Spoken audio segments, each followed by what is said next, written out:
am I going? And then there's going to be 1 week left. So next month, I just wanted to alert you to a few upcoming webinars and also tell you that anyone who signed up for this webinar can attend any of our upcoming webinars. They can pick one and attend for free, even though the next webinars will be much less money to attend. The upcoming webinars are $10 each. So here they are. The first one is Robert Beatty, and he's going to be talking about, well, he's a Theravada Buddhist meditation teacher, and he's going to be talking about the relationship between meditation and happiness. I'll be sending an email about the dates. That's mid-month. I believe it's the 14th. Then the second one is Sharif Adlah. He is an advocate for societal transformation, and his topic is inclusivity. It's an excerpt from a class he's been teaching called Shadow and Light, and it provides, it's a platform for understanding and addressing serious societal issues that have been ignored. So that's, you know, the shadow and the light. And then at the end of the month, Carl McColman is an author, and he's written, among other books, the Big Book of Christian Mysticism, and his topic is subversive contemplation, how silence can change the world. So I'll re-announce those and send email about those later on. So now I just want to turn it over to Rami. Okay, so let me just welcome everybody. Thank you all for joining us for round 3. And next week is our last one, is that correct? That's correct. Correct. All right, so we're going to try to get through, we may just do 2 next week. Like I think I mentioned to you that the question why is an easy one to go through. It's quick.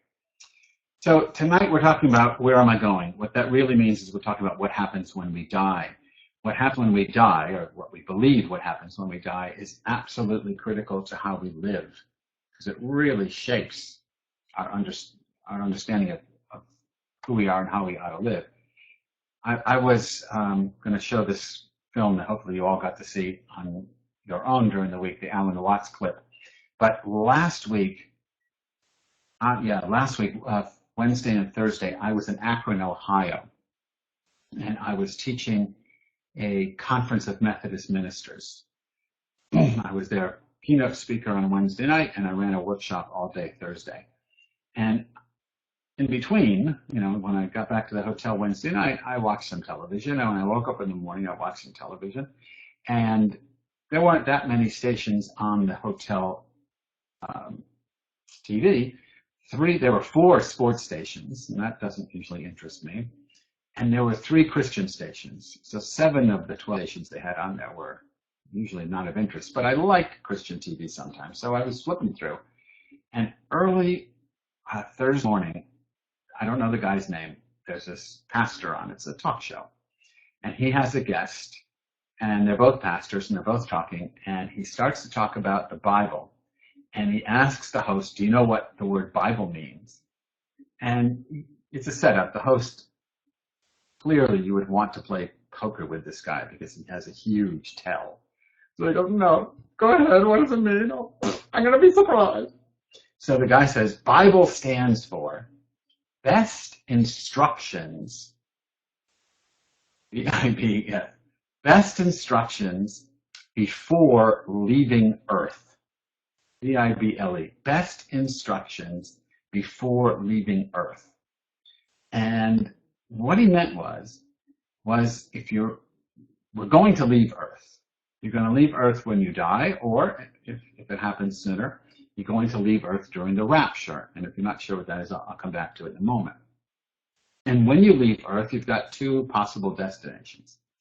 If you're raptured, you're going right to heaven. That's the whole point of rapture, is that you're part of God's chosen few, and I'm not talking about Jews, I'm talking about a certain kind of Christian, and that just before the end times come, with all the turbulation and trouble that will come with it, God is going to lift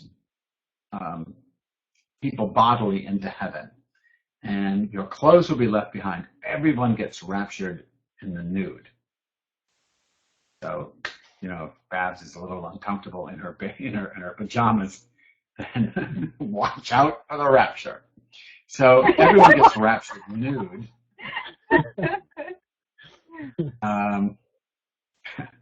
And you go to heaven. I don't know if you get new clothes when you're in heaven, or I don't mind being nude in heaven if I'm not in this particular body, but this is the body you actually go to heaven with. If I knew when the rapture were, I would have a diet plan. Someone ought to create diet for the rapture. No fatties in heaven. That must be a theme, they could say.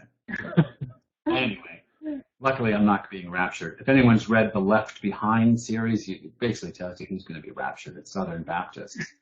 But they make a point in the Left Behind books. They don't talk about Jews. There are Jews in the Left Behind books. They're usually on the bad guy side. But they don't know it. Their heart's in the right place. It's just the Antichrist has been playing them for 2,000 years, so it continues. But there's a point in the books, it doesn't show up in the movie, but in the books, they make a point of saying that the Pope is not raptured. That Catholics really aren't Christians. So if you're raptured, you don't have to worry about it. You're going to go to heaven. But if you're not raptured, then it's more, or you don't believe in a religion that has rapture as an option, then the issue is, am I going to heaven or am I going to hell? And this is in a Jewish, Christian, Muslim frame.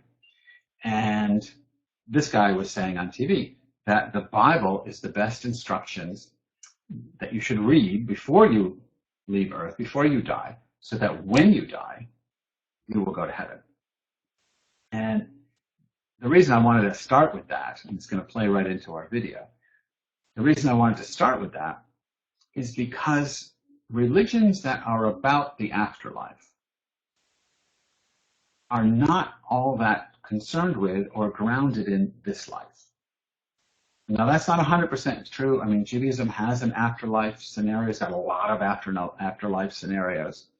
The rabbis will argue about how you get into heaven and what happens when you get there, but none of them take it too seriously. And believing in heaven is not a prerequisite for going there. And Judaism is decidedly this worldly. This is the life that matters. But in certain kinds of Christianity, in certain kinds of Islam, this world is a testing ground for the next. And so you really have to do this right. Very similar to, and we're going to get to this later as we go along, to reincarnation, which is also about the next life. You want to live this life in a certain way as to secure a better life the next time around. Or, if you're really lucky, to break the karmic cycle, to break the wheel of samsara, the wheel of suffering, and not come back at all. So what you think about where you're going next has some direct impact on how you live here. In the frame of this television show, the only part of the Bible that mattered to him was the part that suggested that you can only get into heaven if you believe in Jesus. Judaism and Islam are more about how you actually lived. You don't have to be a Muslim to get into heaven. I like the Mormon idea. The Mormons teach that when you die, you have one last shot at getting into heaven. Jesus actually comes to you and says, it's me, and the Mormon faith is the true faith, and you have a chance to be baptized. Even though you're dead, you have a chance to be baptized right now before you go anywhere else. And honestly, if that's what happens to me, let's do it. I mean, really, I have no problem being on the winning team, especially when I'm dead. So, but it's very universal because it happens to everybody. The other thing about the Mormons, which is so lovely, is and I know Jews are usually upset about this, but it doesn't bother me, but the baptism of the dead. And so in Mormon temples where they have the baptismal rooms, where they do the baptism rituals, any Mormon can actually get baptized physically as a stand-in for someone who's deceased.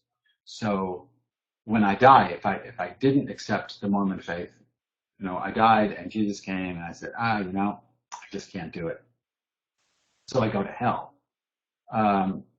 Later on, back here on earth, if someone comes up with my name and says, he died a Jew and I bet he's in hell, they can say, well, let's baptism vicariously. So you're in hell, someone gets dunked in the baptismal font in your name, so you're baptized in absentia. And then an angel comes to you in hell and says, hey, you've been baptized. Will you accept?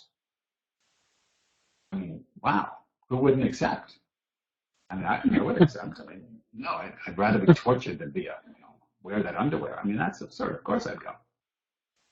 So they have one of the nicest systems. I know the Jews are upset because the Mormons baptize Holocaust victims, and they say it's, they consider it scandalous that these people who died because they were Jewish are being baptized into another religion.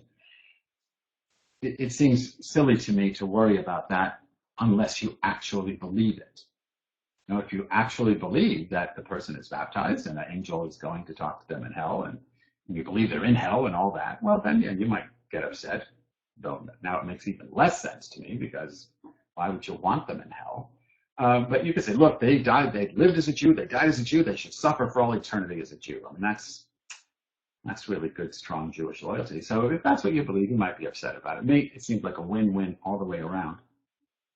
It doesn't matter, because I don't believe in any of it. That's just me. I mean, this is going to be clearly a prejudice thing. We're talking about the implications of the perennial philosophy. If the answer to the question, who am I, is, I'm an expression of God, like we saw last week, or where, and then where did I come from? I come from God. Last week's movie, Appling, was about I am as natural to this world as an apple is natural to an apple tree. Then what happens when you die is, well, you go back. I mean, it's that simple. So I am very opinionated. I don't know if you noticed that, but I'm very opinionated, and that's my opinion, and that's why I teach the perennial wisdom. Let's take a look, and I don't know if everyone has seen it, and I won't even ask for a show of hands or a chat thing or anything. I'm going to assume you've seen it, but I'm going to try to show it again, just because I think it's an excellent 2-minute thing here by Alan Watts, and it really sets off why this is important. So if it works, last week it didn't, but we'll try again. If it works, let's watch Life and Music.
I love that video. And there's not that many of these Alan Watts things on there, but I would suggest you watch the few that exist.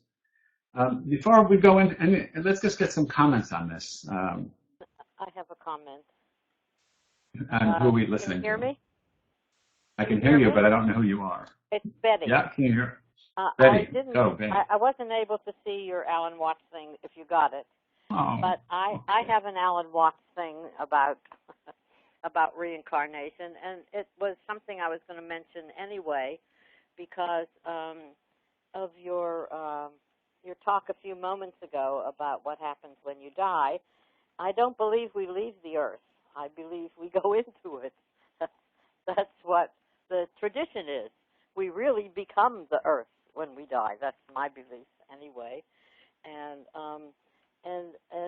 the way I behave on the earth is like I know that when I go, I consider myself the best earth chocolate chip cookie there ever was.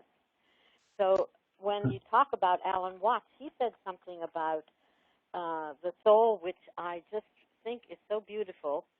And he made a suggestion, I don't know if that's what you were playing, that we go back into the cookie dough. And somehow that appeals to me, that there is a soul cookie dough, that if we're going to go around again, we become as a part of that tremendously big pie, or whatever it is, raw material, and we have a new soul.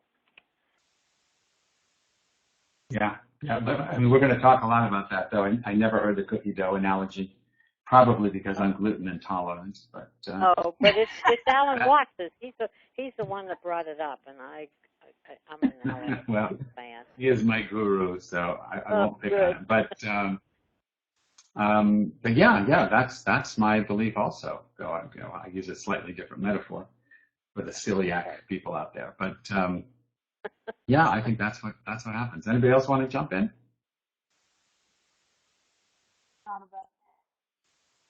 That whole his Alan Watts, it kind of baffled me because it makes me think of what we did in the hippie era. Okay, that we're breaking away from society. I'm not gonna, whatever. I'm going against society. I don't want to be a lawyer. I don't want to be a doctor. There was something in the Village Voice, like when I was 1971, that said, I don't want to be a lawyer. It's, too corrupt. I don't want to be a doctor because this or that. But we each have something to give to this society. And that's what that little video made me think of. And when we go for something and we think of it in the financial aspect, yes, I think we pervert it. But when you do something you're going to love, that's just being given to the world. And what I'm seeing now again is a certain group of people, these new hippies that are coming out. They're not working, they're going here, they're going there, and who's supporting them? We are, and you have to work. I mean, I'd like that reality where I don't have to work and the money's going to come to me. I mean, some thinking the universe is going to take care of me. I'm still waiting for that to happen. Don't have enough faith maybe? Maybe just quit my job and the universe will give me money and food? Yeah, we talked about. Yeah, we talked about what's her name, Robin, in The Secret. We talked about that last week, and that's what she says. Yeah. I don't think that. I don't know. Did you get from this movie that we aren't supposed to do anything? I don't. Well, not that we shouldn't, but more so that to me it was like saying, do it for the right reasons. Enjoy the process. Enjoy the process. Enjoy the process. Yeah, that's why he's saying it's like music.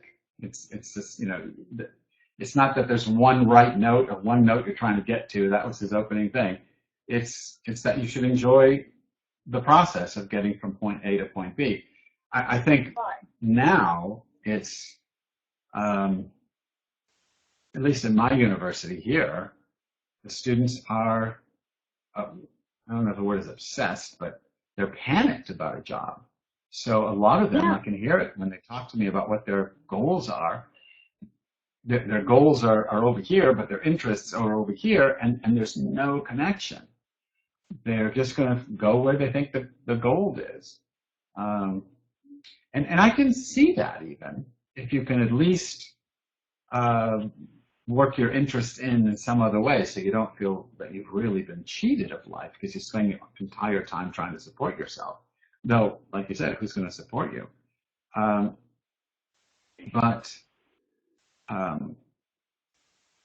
my mind just went blank. There was something.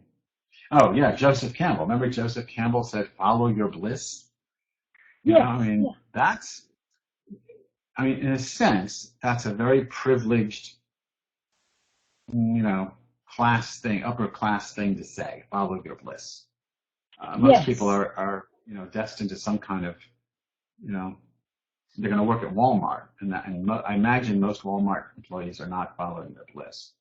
At least not the ones on the floor, the store clerks. But, maybe they are. Maybe their bliss has nothing to do with their work, and they do it to get money, and they're doing something else that makes them happy. I mean, I'm not trying to judge one way or the other.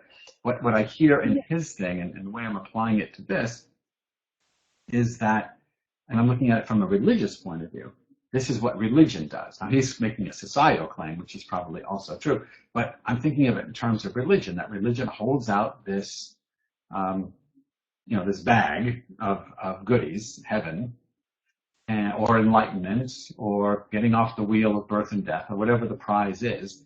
And the way to win the prize is to follow, whatever the system is that's holding out the prize. So if you're following the Christian bag of salvation, you're going to follow whatever that would mean as far as which Christianity we're talking about. But you'd follow a Christian lifestyle, and depending on who you think controlled the bag, you would have a specific way of living. So, in some churches down here, you can't dance, women can't wear pants, women are not allowed to speak in church, and they're not allowed to make any decisions in their home. The man is in charge. I'm going to this thing I mentioned to Kathy before we started. In the first weekend in May, I'm going to a conference here in Murfreesboro called Mighty Man. And it's the Mighty Man Conference, the Mighty Men Conference. And it's an evening of Christian men building. And it's about how, God calls us good Christian men to be mighty men and to take care of our less than mighty women and whatever else they're going to teach us. I don't know. But it's that Christ is the head of the church, and man is the head of the household and all that. So if just I'll give you one concrete example. I have the student, or I had in the past, a student who is this wonderful guy. He's going to be a minister. He's gone into Vanderbilt Divinity School, and he's married, and he's older. He's in his 30s. I guess he's an ex-Marine. He was several tours in Afghanistan. And he's a total believer. His wife's a total believer. And when you talk to the two of them, you can only talk to one of them. So she'll stand there. She'll smile politely. She'll, if she gets the nod, she might even say something. But clearly, they are two people with one mouth, and it's his mouth. And they're doing that not because she's naturally submissive, or not even perhaps because he's naturally dominant. They're doing that because that's how you get into heaven. And you can find that in every religion. I mean, just the guy who was the Boston Marathon bombers. I don't know about the younger brother, but the older brother seems convinced that this is the way you get into heaven. This is what Allah wants. You kill infidels and you get gold stars for that. So the reason this is such an important question is it reveals how we can be manipulated. So let's go into that a little bit. So there's only two options here. You're going somewhere or you're going nowhere. So, if you're into the cookie dough theory, you're going nowhere. Just or the analogy I like is the analogy that the Hindus have of the ocean and the wave. And you've heard me say it a million times, and you can all say it together. God, or the reality with a capital R, is the ocean, and you and I and every other thing existing in creation, in this dimension or any dimension, are waves of that ocean. And when we die, just like when an ocean hits the rocks, it just goes back to being what it always was, the ocean. So Rami is a temporary expression of this birthless and deathless reality. But that temporary expression has a birth and has a death. To the extent to which I identify with Rami, I don't want to die. I take care of myself as best I can, as long as it doesn't entail too much sweating. So, I do whatever I do to maintain my health, and hopefully people who care about me personally will grieve when I die, and that's it. But fundamentally, hopefully by the time I'm dying, I can identify with the greater reality and not the form that's disappearing. So that's the nowhere theory. But the somewhere theory is I would include, it's heaven and hell and it's reincarnation. Even if you think you're being reincarnated back to this planet, you're still going somewhere to another body. And I want to, we'll take a look at all those options. But once you have an afterlife scenario that is going somewhere, you can be manipulated. Now, you can always be manipulated. I'm not saying nowhere men or women, use the Beatles song, that nowhere people are unmanipulatable. They're just not manipulatable by heaven, hell, or reincarnation because they don't believe it. So those are your two choices. So in the Bhagavad Gita, Krishna says, I am all-devouring death. And he says, I am the origin of all that shall happen. So another way to say it is, I am all-devouring death, and I am all-birthing life. Like that, he's the whole thing. Everything is Krishna. Now that's, I don't know if some of you are old enough to have lived through the heyday of the Krishna movement. Airports and stuff like that. I used to always go, college campuses, wherever the Hare Krishna people were, chanting Hare Krishna and selling incense and giving away Bhagavad Gitas and all that. I always went to talk to them because I'm always so interested in this stuff. And then they would try to sell me, they wouldn't have to try too hard, I always bought it, but they would sell me, what was it called? Not Krishna Today, but it was something like that. Some magazine that they had with beautiful photographs and illustrations. And anyway, they'd always say, you could buy this. And then I'd say, well, if you're Krishna and I'm Krishna and the magazine is Krishna and the money is Krishna, then really, why don't you just let me take it? Because it's all part of the same thing. And what's the point of handing Krishna to Krishna and having Krishna hand Krishna to Krishna? It's all the same. So it turns out it's not all the same. They actually wanted the money, but I still believe that that's true, that we're all part of this singular reality and that the form dies. And then the question is, what happens to you, if there is a you, and that's what we have to discuss, when the form dies. And so the issue is not only where do I go, but is there a me that goes anywhere? And that's, we have to take a look at that. Here's Isaiah, I think, is saying the same thing. I create light, I fashion darkness, I make good, I make evil. I, the unnameable, Ising, do all this. I mean, Ising is a corny translation, but not inaccurate translation of the actual Hebrew name for God that shows up as Lord in most Bibles. But everything that happens comes from this singular reality. We're going to come to this one in a second. Let me just back it up so we don't have to get distracted. So if that, that is the perennial view, the cookie dough view, the ocean and the wave view, the everything is Krishna view, that there's only one reality. It is organic. We just come out of and return into. I think one of the greatest definitions of God is taught by St. Paul, or offered us by St. Paul in the book of Acts. I can't give you a chapter and verse, but somewhere in there, Paul defines God as that in which I live and move and have my being. And I love that he says that. God is that. So it's not God is the one in whom, it's just a that. What I like about it, it sounds very Sanskrit. It sounds very Indian. Tat. God is that.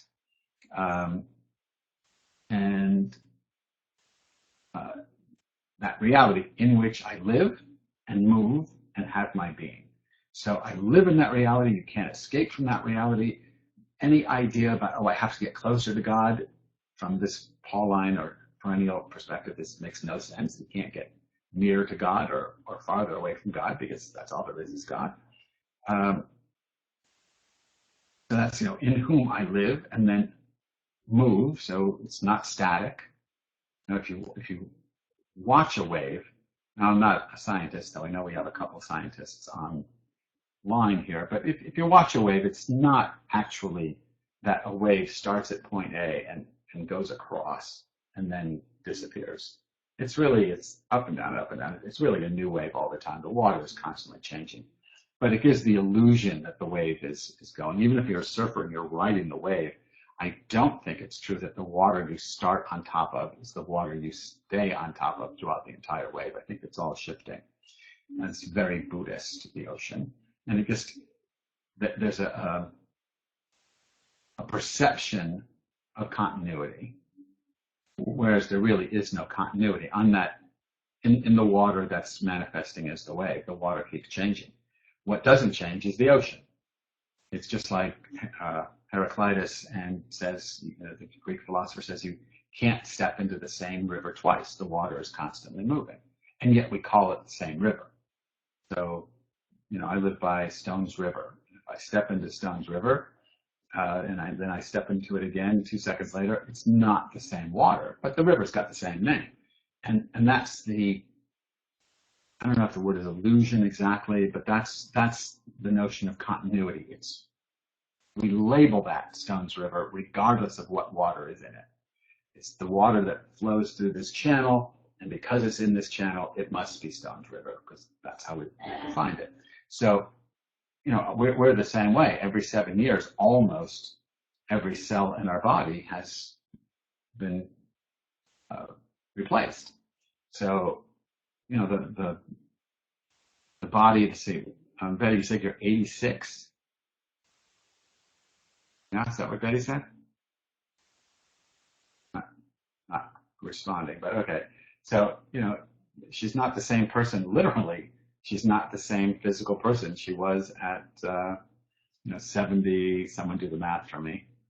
Every 7 to 10 years, all your cells change. So let's say 76 or 79.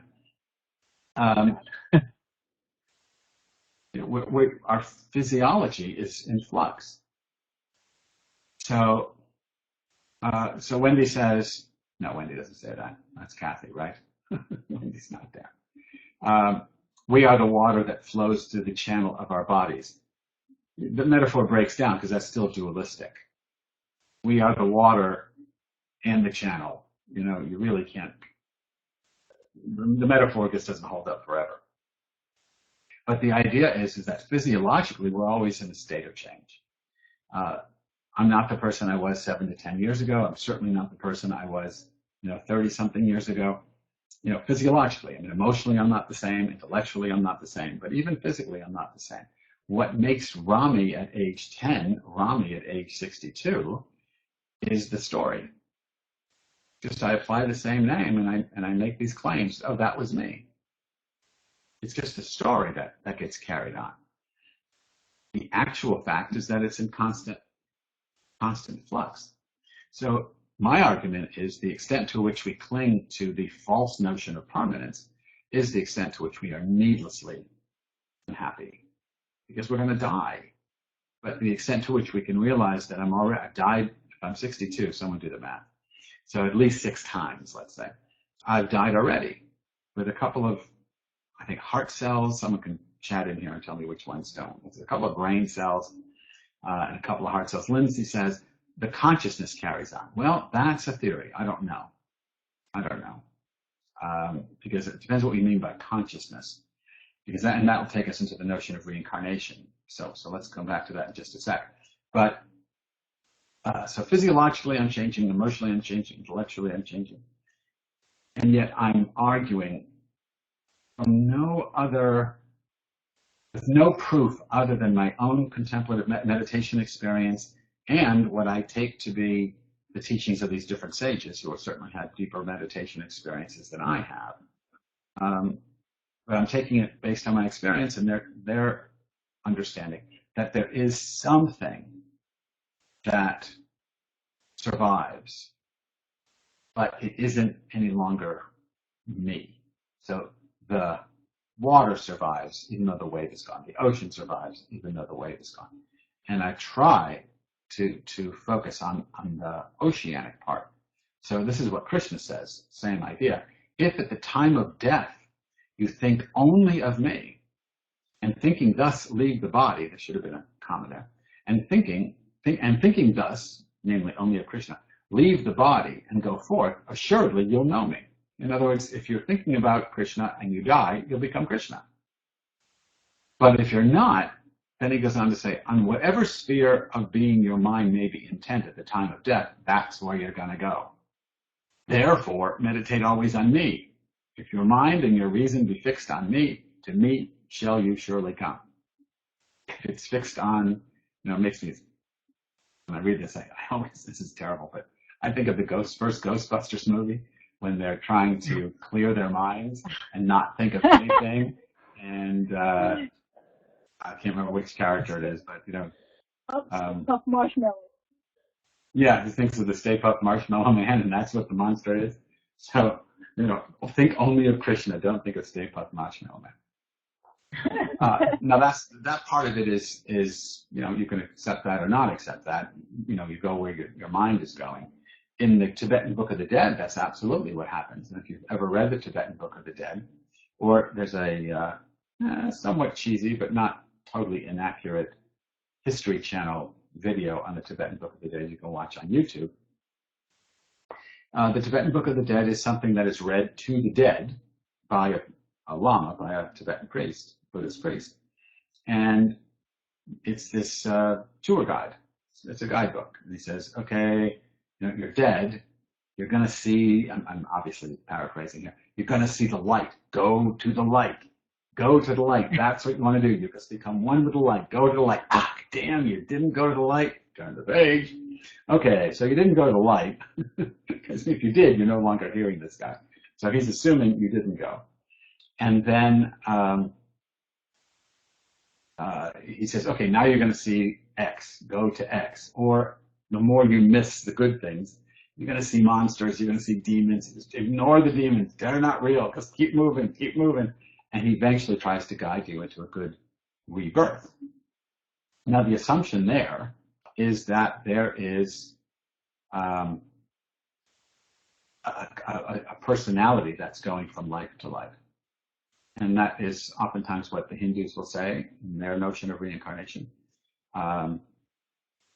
That's not the perennial position. The perennial position is there is no you. It's a temporary thing, your ego. That there is no ego that survives from one level, from one life to the other. The Buddhists will argue, yes, that's true, there's no ego, but there's something that is identifiably you, so that the 14th Dalai Lama can look at the stuff that was owned by the 13th Dalai Lama and say, oh, that's my stuff. And that's how you know he's the 14th Dalai Lama. I don't understand that when the Buddha's original position was there is no permanent self, how the Tibetans went into this alternative view. I think it has more to do with their influence from Hinduism than it is from Buddhism, but they'll argue differently, and every system has a way of defending itself. So it's not that I can show you that it's wrong. I'm just asserting that it's wrong, and you'll just find out when you die. Don't blame me. Just remember that if the angel Moroni comes to you and says you want to be a Mormon, say yes. Laurie says, is this the thinking behind the saying the Shema at the moment of death? I would say absolutely. That's the idea. I would say that Shema, hear, O Israel, the Lord our God, the Lord is one. Though I hate the Lord word, but so hear, O Israel, the ineffable is our God, and the ineffable is one. It's that oneness, and you're even supposed to hold when you say the word achad, the one at the end, you really want to hold it out, and then you pronounce the D with emphasis. And there's some who say that's the final sound that you make, and then you die. So you're keeping the oneness uppermost in your mind. It's not Krishna. Then there's Jesus is saying, this is also found in the Gospel of Thomas, but here it is from the Gospel of the Hebrews in Clement of Alexandria's book. And he says, "Seeker, do not stop seeking or searching until you find. And when you find, you will be astonished." I see, this one is different. In the Gospel of Thomas, it's a little better. It says, "Seeker, do not stop searching until you find. When you find, you will be troubled." The Greek could be astonished, but I like the Gospel of Thomas translation. It's usually troubled. And when you're troubled, it then says you will be astonished. And when you're astonished, you will reign. And some manuscripts of Thomas will then say, and when you reign, you will find rest. It's an outline of the whole process that happens to us when you die, but you could do it while you're still alive. You keep searching for the truth. When you find it, it'll be troubling. You'll be astonished that it's not what you expected. What you expected is what normative religion offers you, and that is immortality. You got the truth, and that's it. Now I won't die, or I won't. My soul will live forever. I'll get to go to heaven, or whatever the concept is. But here you're going to be troubled, and you're going to be troubled because it's not about permanence. It's about impermanence, and that's very upsetting. And then when you're troubled, in the Gospel of Thomas version, it then says you'll be amazed or astonished. And it makes me think of Abraham Joshua Heschel's, Rabbi Heschel's notion of radical amazement, that this is the state that we really try to attain, is this radical amazement where we're just in a state of wonder and awe about reality. And when you're in that state of amazement or wonder or awe, then you will reign over what? So I think what they're talking about is you will reign over your attachments, your negativity, all the things that screw you up in life. You'll get it. You'll be in charge of those. You control your behavior. And once you can do that, you can relax. If I know that I'm not going to act inappropriately, then I can let my mind wander. I can feel whatever I feel, no matter how appropriate or inappropriate. I can think whatever I think, but I know I'm not going to do anything inappropriate. So if that's the case, I can rest. I can relax. Joyce Mayer was on television this morning, at the gym this morning. Another Christian evangelical. My gym has 12 different TVs in the room for the we can run, whatever those things are called, treadmills, and one of them is always Christian TV. So I was listening to her, and she got up and she said, God doesn't want you to be angry. God wants you to just control your anger. And then she said, but of course you can't control your anger. So God can't want you to do the impossible. God wants you to simply not respond to your anger, not to behave in an angry way, even if angry feelings arise. Well, good for her. That's what I think is true, that you can't control your feelings or your thoughts. They just happen.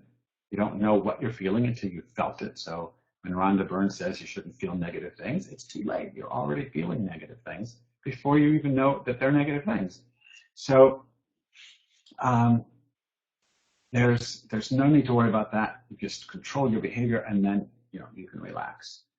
Andy is saying in the chat room, you noticed that he's a friend, 10-year-old son, who asked, where do you go when you die? And he said, it's where you were before you were born. Exactly. There's this book, kid's book, probably younger than 10, I think. It's written for younger kids. But it might be something to show him, Andy. It's called Where's Ben? And it starts out, if I remember the book right, and I have it here somewhere, but it's sort of this, the cosmos, the blackness of space, and then out of that comes the universe, and then comes Ben, and then at the end, when Ben dies, it goes back into the universe. And Ben, in the story, is very nervous about dying. And he comes to this all on his own by watching the night sky. And then he realizes, guess what? The 10-year-old here in Andy's example, I go where I was. Was I Rami before I was born? I mean, that's the whole Buddhist notion of show me your face before your parents were born. Well, it's the universe. That's your face before your parents were born. That's who I was. That's who I am. That's who I'm going to continue to be. And Rami is just a temporary expression of what the universe can do. I think Jesus is saying the same thing. This is from the dialogue of the Savior. The apostles, said to him, "What's the place we're going to?" And Jesus says, "Stand in the place you can reach." He doesn't answer the question. Where are we going? He says, no, just stand in the place you can reach. What's the place you can reach? It's where you happen to be right now. In the Jewish tradition, there's the Bible says, seek peace and pursue it. And the rabbis say, where do you seek peace? It's right where you happen to be now. That's the place you can find peace. That's the place you can find harmony. There's the rabbinic teaching of the 4 rabbis who go to heaven. And I won't go to the long story because I'm cognizant of the time, but the 4 rabbis who go to heaven, they all get there. One of them, they get to heaven through mystical experience. One goes mad, one dies, one becomes a non-believer. In Rabbi Akiva, it says he ascended in shalom, b'shalom, and he descended b'shalom, which means he started out already whole and he returned whole. He was unchanged by the experience because he was already standing in this place that you can reach. I'm going to come back. Andy's got a question I want to pick up, but let me just get through the rest of these slides. Here you find basically something very similar to Krishna's thing. "O humans, so long as you call upon me and ask of me, I shall forgive you for what you have done and I shall not mind." God, and this is Allah here, is infinitely compassionate. Were your sins to reach the clouds of the sky, and were you then to ask forgiveness of me, I would forgive you. Were you to come to me with sins nearly as great as the earth, and were then to face me, I would bring you forgiveness nearly as great. So, here again is this notion of that don't worry. There's nothing to worry about. You're going to meet the divine. Now, this is the Quran, not, this is actually a hadith from Muhammad. It's not Sufi mysticism, but if you took it one step further, you would be forgiven and then you would be absorbed into the divine, because that's, again, who you are. So these are similar teachings. And then you get to these. I just wanted to show these. I'll come back to the more philosophical question that Andy raises. But this is from the Talmud. You can see the difference. Krishna says, focus on me. So here's the Talmud. When you die and meet God, they're going to ask you 4 questions. Did you make time for learning wisdom? Did you devote sufficient energy to your family? Did you conduct your business with integrity? And did you always maintain hope? Those are the 4 questions. Not, did you put tefillin on in the morning? Did you go to prayer services? Did you sacrifice in the temple? Because this is probably when the temple was still standing. Or if not, did you, study? Did you go to the synagogue? I mean, that's not what God cares about. Did you study? Did you take care of your family? Did you do honestly in your business? Did you always maintain hope? There's a midrash on this that says when you're asked those questions, don't say yes, because they know you're lying. Nobody actually has sufficient anything. So you have to say, well, I did the best I could. That's all we're asking. Come on in. But in another part of the Talmud, you get this other one, which is even better. When you die and meet God, this question will be asked of you. Did you enjoy all legitimate pleasures that came your way? That's the best one. Did you have a good time? That's all I want to know.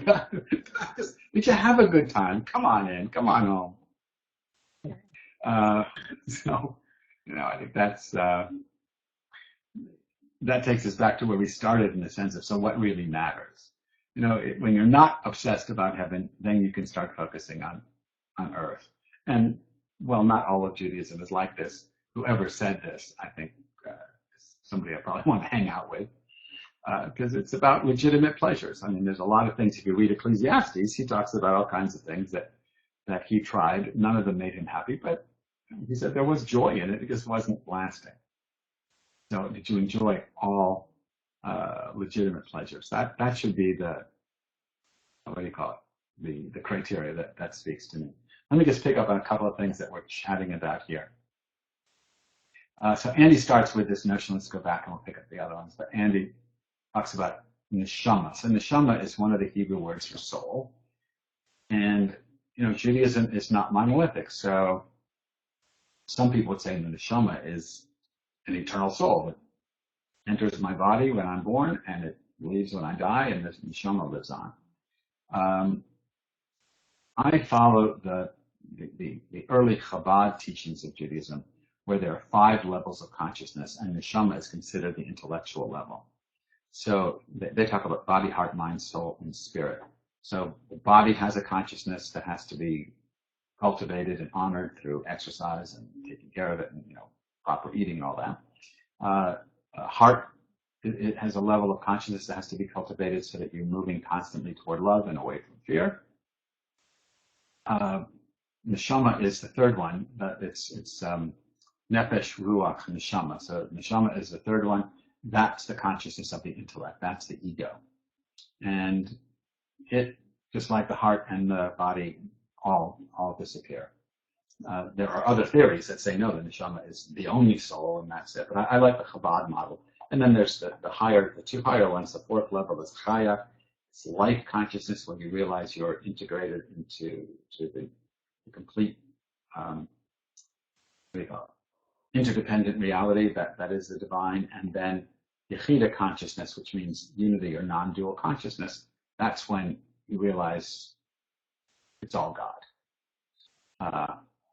So that's a long answer to Andy's thing.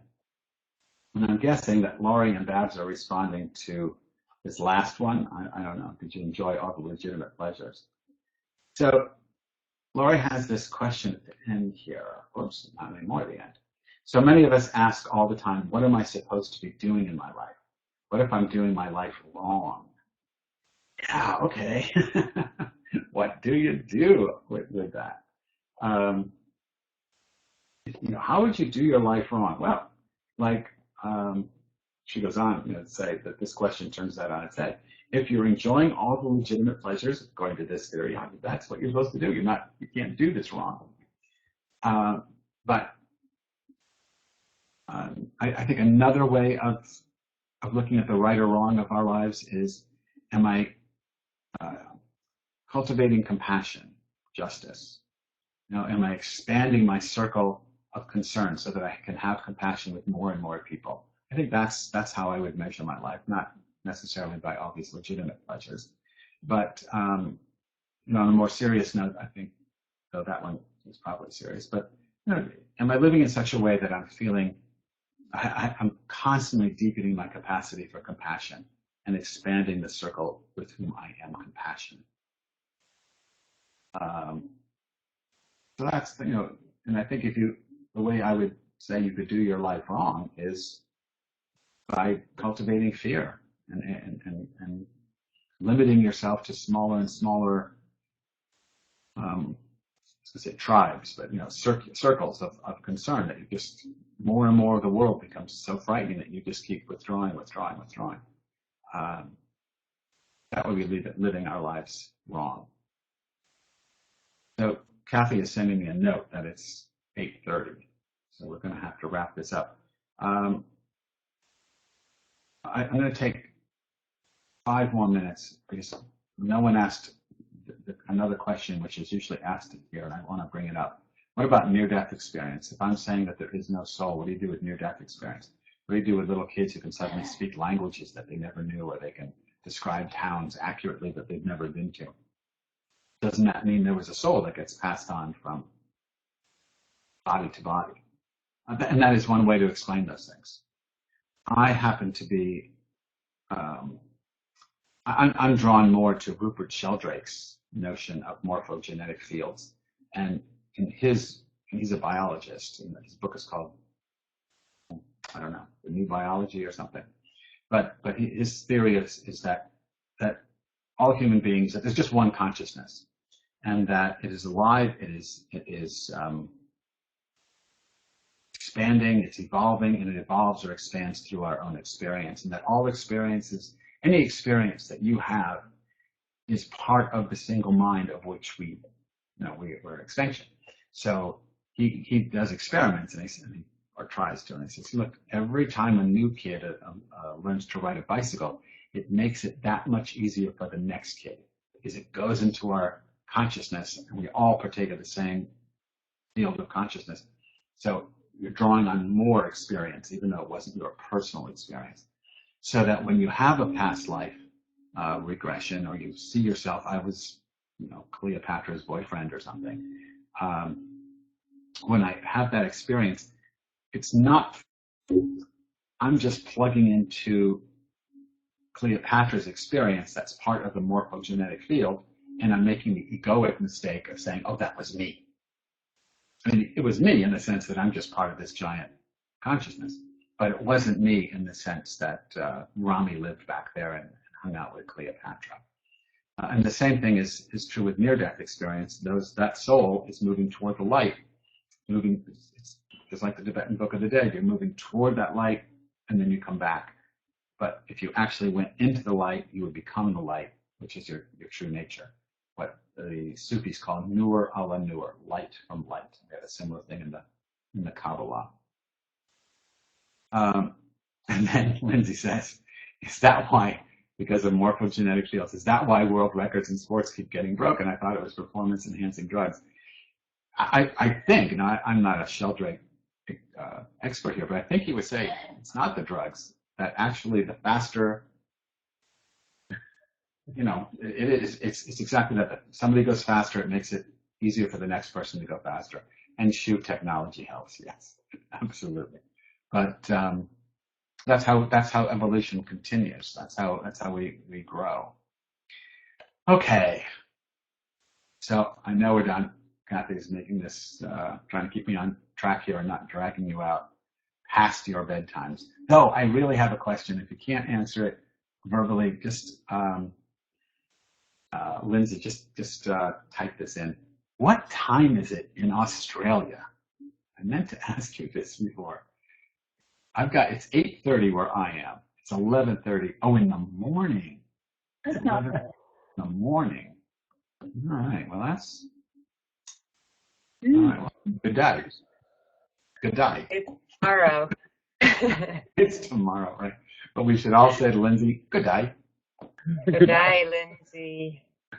Thank you so much, Rami. Thank you so much, everybody else who's been here. And so next week is our last week. What question are we facing next week, Rami? We're going to go through how should I live, which is pretty straightforward, and then why.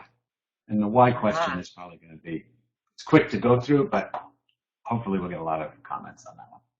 Yeah, it's so wonderful, all the comments. Thank you for being so, paying so much attention and being so curious. So yeah. I just want to remind people that next month we have 3 different teachers coming up. One is Robert Beatty, Theravada Buddhist teacher, talking about meditation and happiness. And Sharif Abdullah is going to be talking about inclusivity and how to address societal issues, looking at both the shadow side and the light side of how we're going through societal transformation. And Carl McColman, his topic is called Subversive Contemplation, How Silence Can Change the World. And he comes from basically a study of Christian mystics and Christian mysticism. And that will all be, in Holy Rascal email very soon. So let me just plug in Yeah. Yeah, no, I'm sorry, Kathy, I didn't mean to talk over you. Go ahead. I was just going to say, when you get the email, if you can tweet this, if you have Twitter lists, or, this is how we're going to try to build the Holy Rascal list and put some money in the bank to upgrade get more videos on the website and all these things that Kathy and Wendy have in mind. So share, even if you can't do it, then, Oh, Lindsay says, good day. Thank you, yes. Good day, yes, that's good. Hi, mate. So, okay. All right, well, thank you all very much. We thank you. Good morning. Thank you. Bye. Good night. Night, and I want to talk to you, Kathy. It's Betty. Okay, Betty, we'll talk on the real phone. I mean, make a phone call after the meeting. Okay. Okie doke. Great. Bye-bye. Night. I didn't ask my question right. I'll